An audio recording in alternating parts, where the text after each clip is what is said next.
أسعار تذاكر سايكس فلاكس مدينة القدية في الرياض، أكبر مدينة ملاهي في السعودية، هو اللي هنتعرف عليه من خلال الفيديو بتاعنا النهاردة، ولكن بعد الانترو.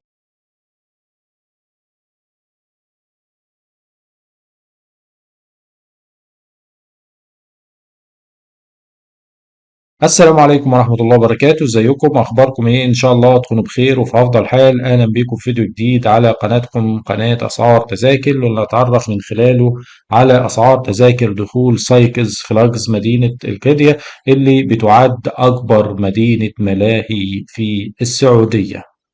اسعار التذاكر بتختلف من ايام وسط الاسبوع وايام نهاية الاسبوع، خميس وجمعة وسبت الاسعار بتكون مرتفعة. باقي الأيام الأسعار بتبتدي من 275 ريال سعودي للأطفال.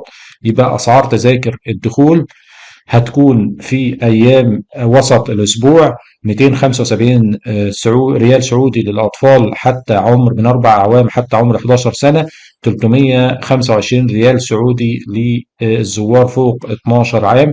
أما أيام الخميس والجمعة والسبت فأسعار التذاكر بتكون بتبتدي من 350 ريال سعودي للأطفال و450 ريال سعودي للكبار. رابط حجز التذاكر اونلاين من خلال منصة بلاتينيوم ليست هسيبه لكم في وصف الفيديو في اول تعليق، ولو في عندك سؤال او استفسار يا ريت تسيبه لنا في التعليقات واحنا هنرد عليه في اقرب وقت. والسلام عليكم ورحمة الله وبركاته.